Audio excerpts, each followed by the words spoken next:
Você está ouvindo mais um episódio do podcast sobre neurociências do programa de extensão Sustenta a Vida da Universidade Federal Fluminense. Eu sou Adriano Freitas, pós-graduado em neuroaprendizagem, especialista em neuropsicologia clínica. No episódio de hoje, teremos perguntas e respostas com o tema Crianças.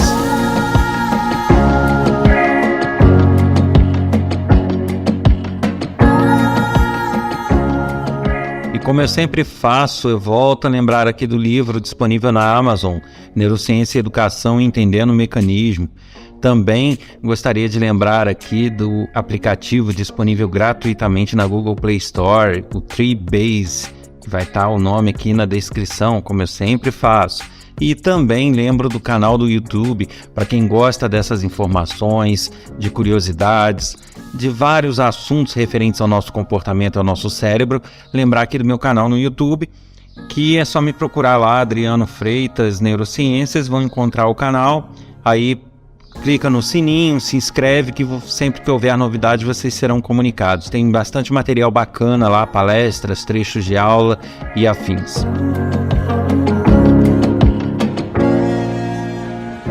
E eu resolvi, em vários episódios, fazer um apanhado de perguntas e respostas. Ao invés de diluir com o passar do tempo em alguns episódios, em algumas situações até vai acontecer isso, mas eu optei por, em alguns episódios, fazer um episódio específico sobre perguntas e respostas. E separar essas perguntas referentes a temas.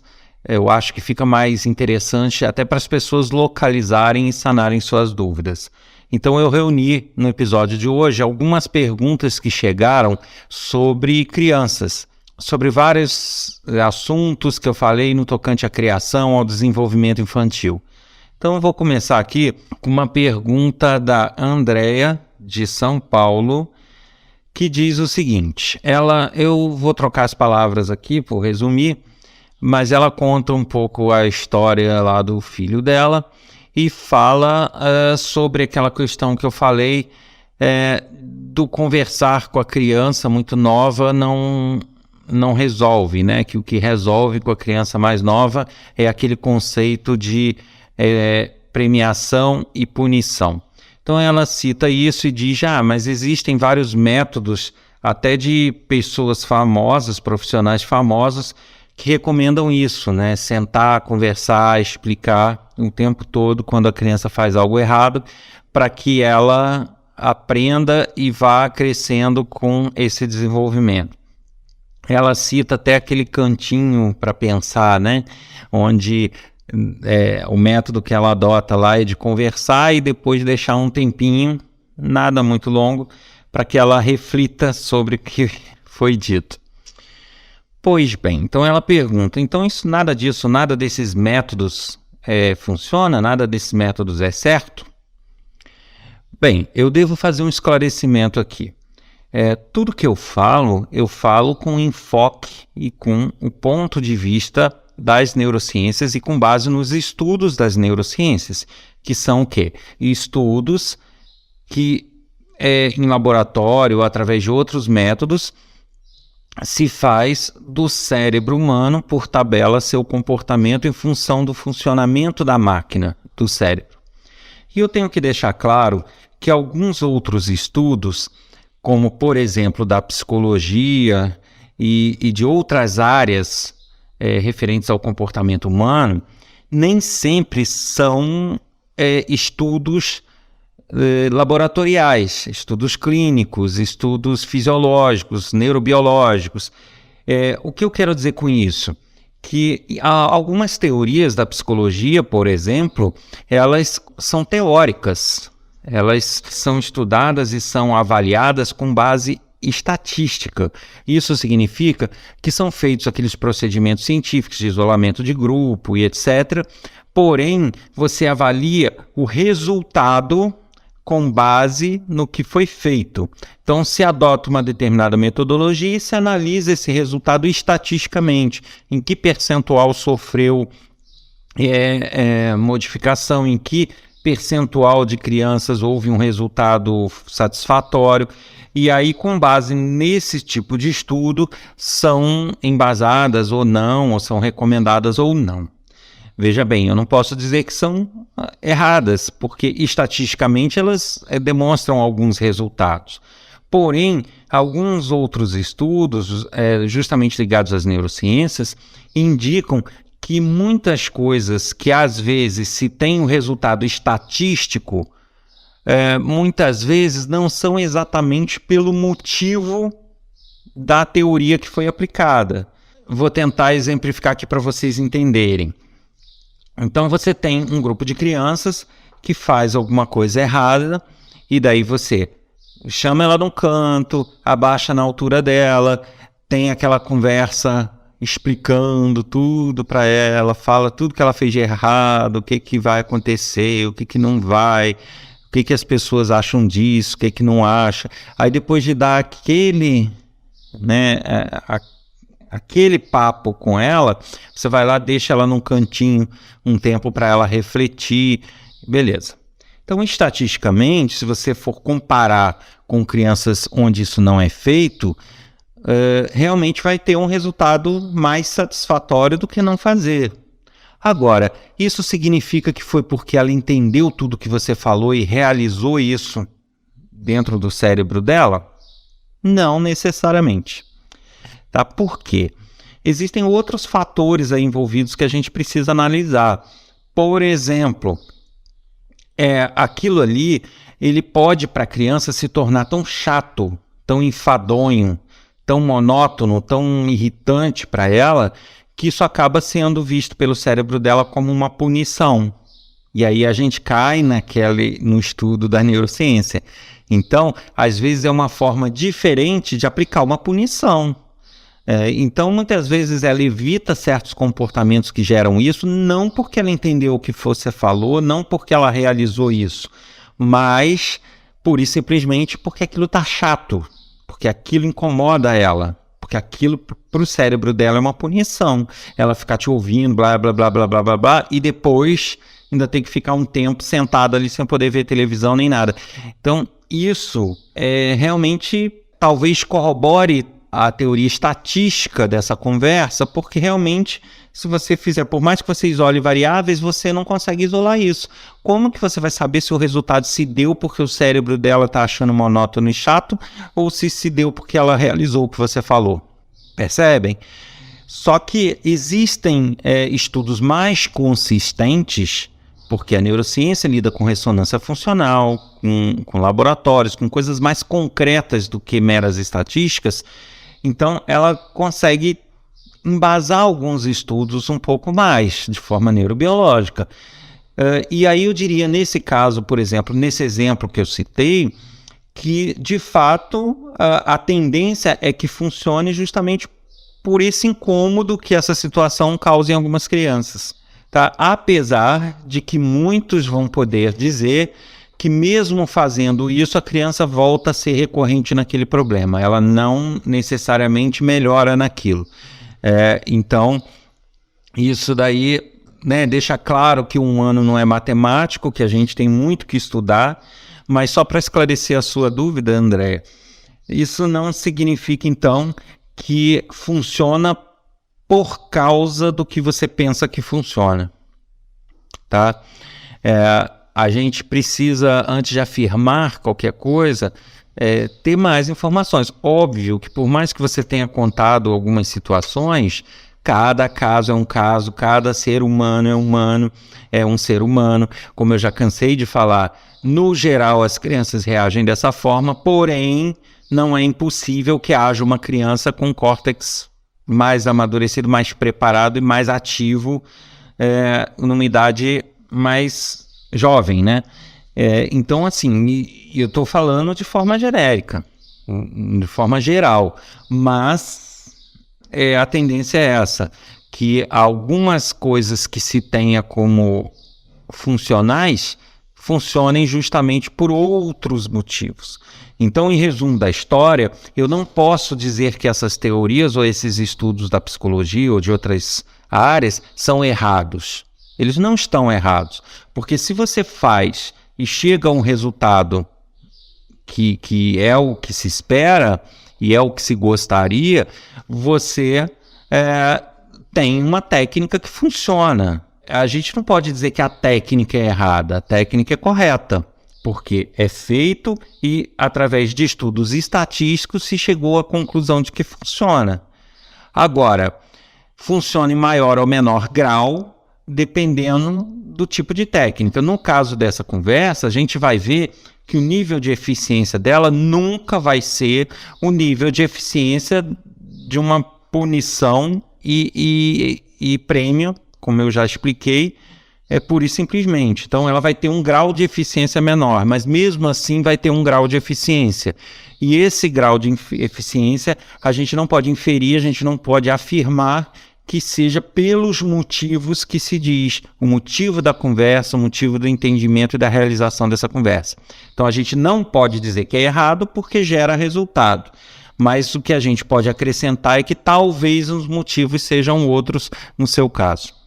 Eu tenho uma outra pergunta aqui da Joana, que é do sul da Bahia. Beleza saber que tem gente de todo canto desse país ouvindo o podcast. E até de fora do país já chegaram algumas mensagens também. Então é muito bacana, eu gostaria de agradecer a todos.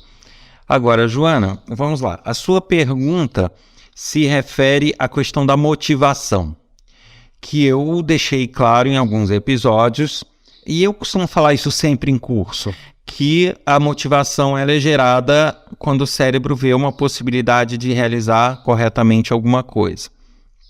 Eu lembro que nos cursos, com certeza eu sempre falo isso, que se tem utilizado o elogio de uma forma muito errada, no sentido de motivar e incentivar as crianças.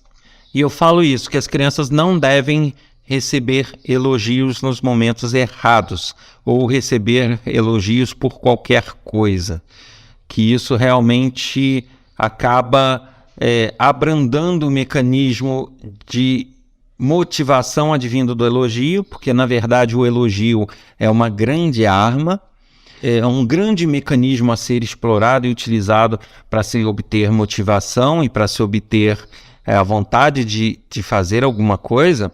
Porém, eu sempre falo isso, na nossa sociedade tem se utilizado dessa arma de forma muito errada, e o que acaba fazendo com que o elogio deixe de ter o seu efeito natural nas pessoas. E aí a sua pergunta, a pergunta da Joana, lá do sul da Bahia, fala justamente disso. Mas uma criança novinha, se eu não elogiar ela, né, como que eu vou motivar? Não seria correto eu começar a não elogiar as ações dela? Isso não vai fazer com que ela se desestimule, pelo contrário, ou então não vai fazer com que ela se entristeça porque ela acha que o que ela faz não está bom? Bom, essa foi a pergunta, em resumo, né? Mas vamos lá. Conforme eu falei agora há pouco, o elogio é um mecanismo excepcional e que dispara a motivação. Porém, ele pode se tornar, como que eu diria, comum, ele pode se tornar sem relevância. E sem contar que ele pode ter um efeito contrário nas crianças. Por que eu digo isso?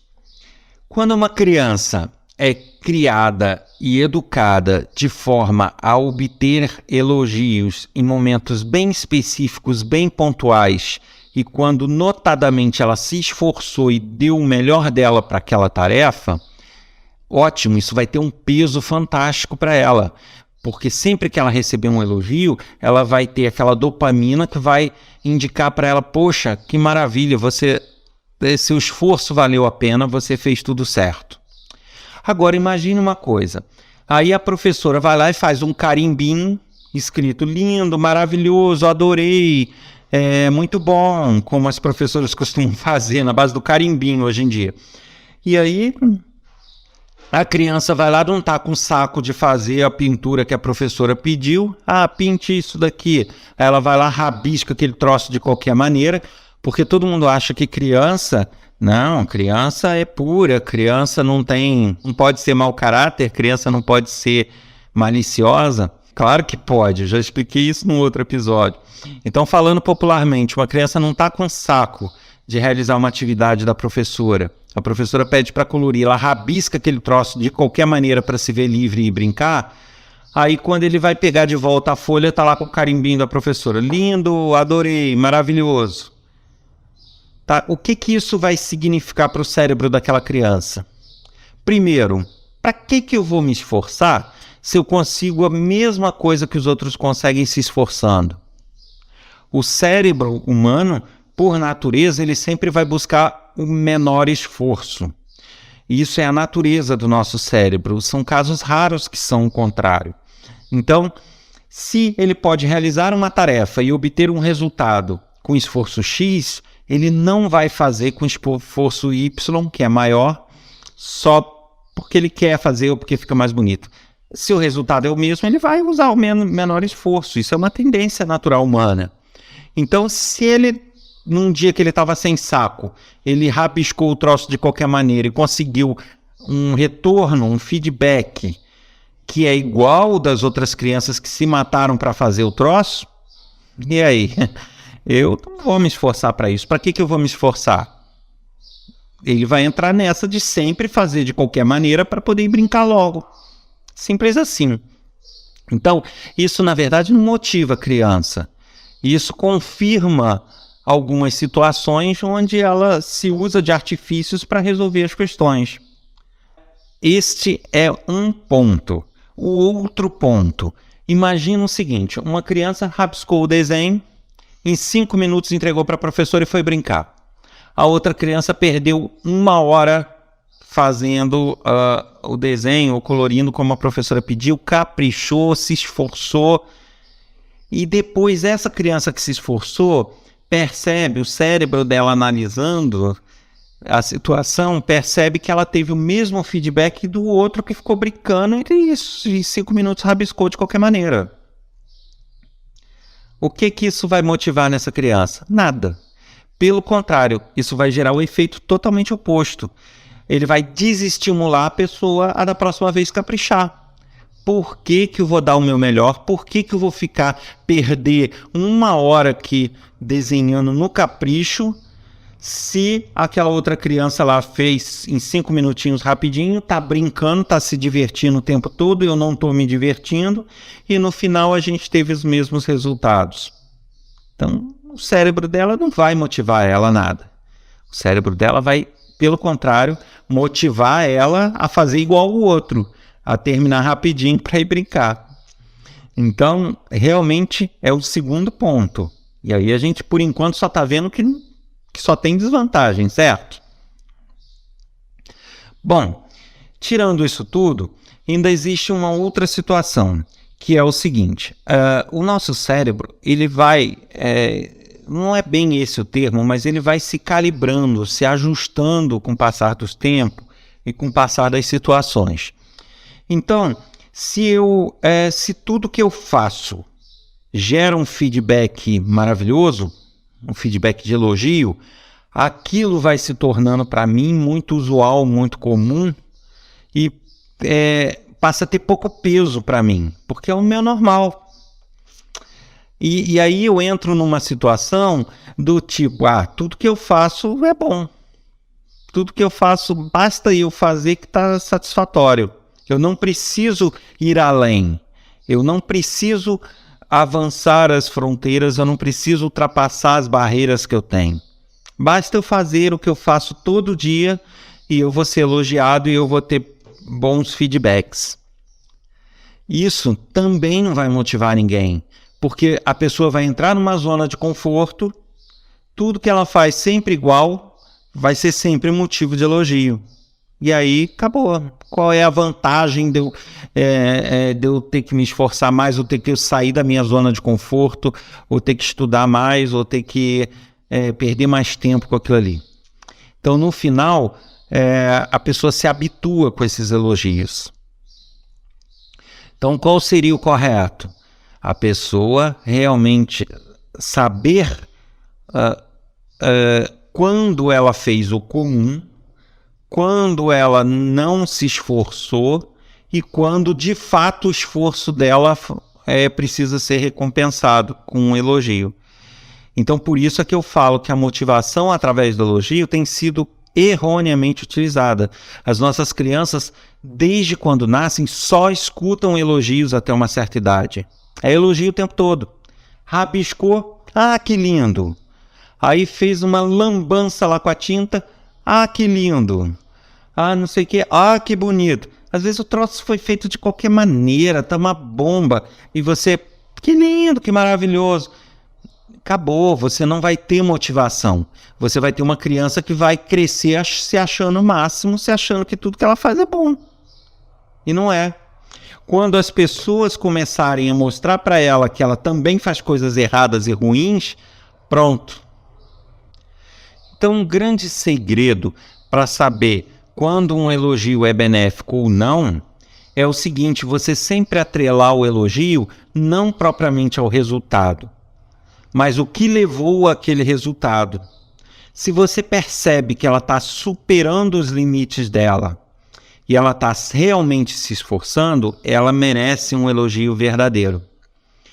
Quando ela não está se esforçando, ou está fazendo o troço de qualquer maneira, ou como sempre fez, aí não significa que você tem que falar que está ruim. Você pode falar, ó, tá legal, tá bacana, tá bonito, porém, você consegue fazer isso melhor.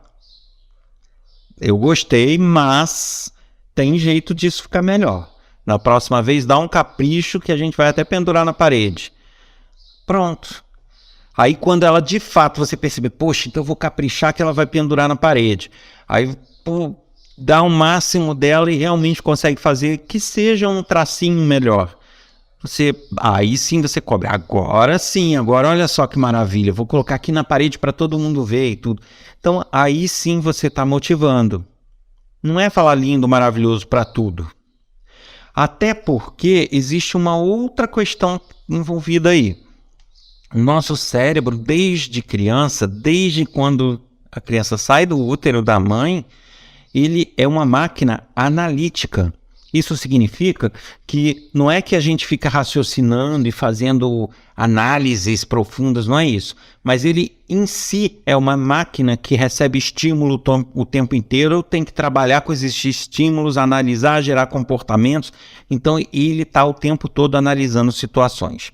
E ele consegue claramente, eu já falei disso, identificar quando um elogio é verdadeiro ou quando o elogio é protocolar.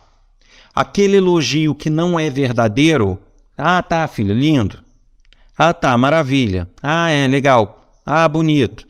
Que você fala por falar, ou que vem num carimbinho, para ele não tem o mesmo sentido de um elogio que é dado com verdade. Né? E eu citei até como exemplo aqui uma vez, e volto a falar, isso a gente percebe até pela gente mesmo. Imagine, você já deve ter passado por uma situação onde você no trabalho recebeu o elogio por alguma coisa e aquilo não te deu sensação nenhuma. Alguém te elogiou, você, tá, obrigado, e pronto, morreu ali. É o tipo de elogio que o seu cérebro percebeu ser protocolar. Foi um elogio que você não sentiu verdade. Não você, pessoa, mas o teu cérebro não viu verdade naquilo.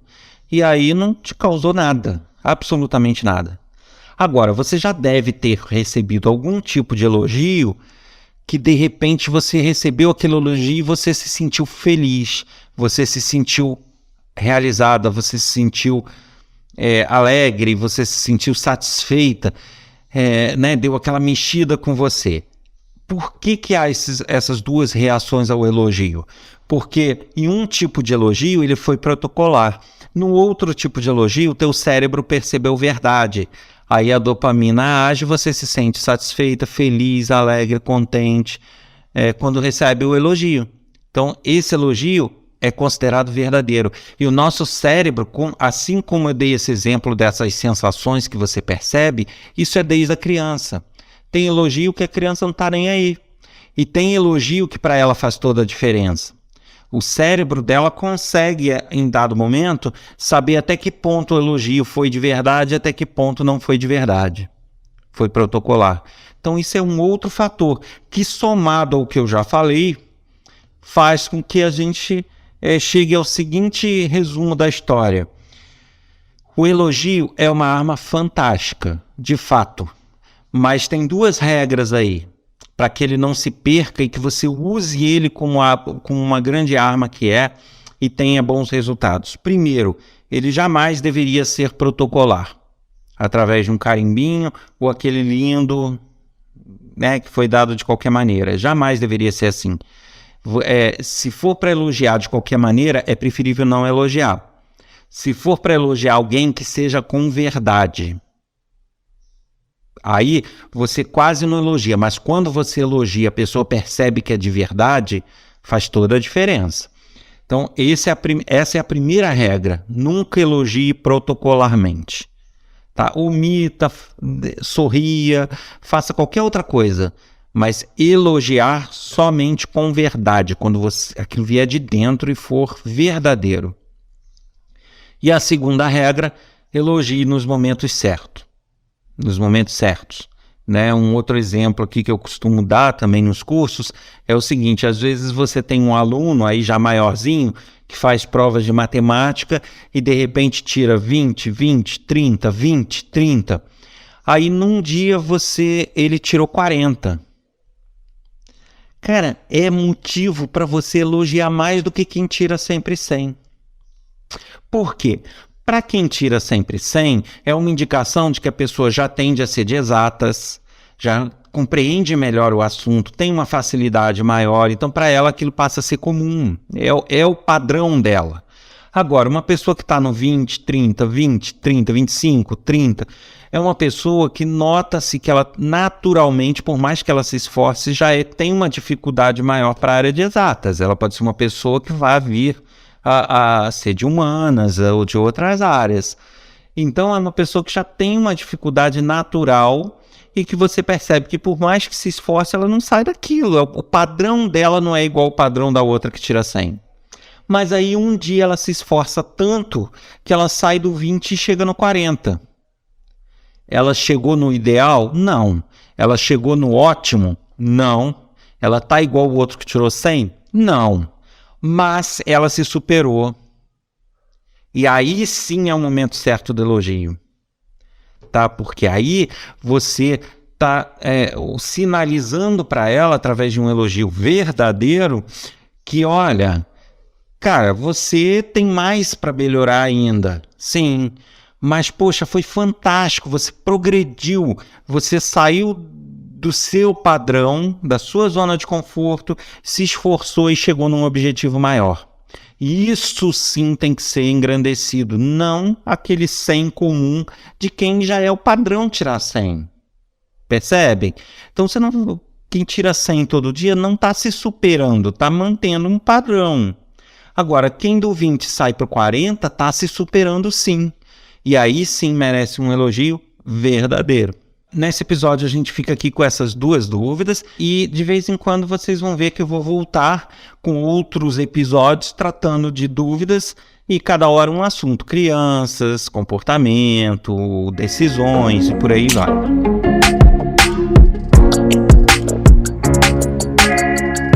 Você ouviu mais um episódio do podcast sobre neurociências do programa de extensão Sustenta a Vida da Universidade Federal Fluminense. Meu nome é Adriano Freitas, pós-graduado em neuroaprendizagem, especialista em neuropsicologia clínica. Neste episódio a gente falou de perguntas e respostas com relação a crianças. Se você quer escrever com sua dúvida, questionamento, elogio, crítica, basta enviar um e-mail para podcast@sustenta-vida.com ou então pode mandar uma mensagem de áudio para o nosso WhatsApp. Código 22 99 222 1003. Lembrando que nem sempre vai ser possível responder a todos pessoalmente, mas as mensagens com toda certeza serão vistas, analisadas e comentadas. Um abraço a todos. Encontro marcado aqui na próxima semana, hein? Até lá!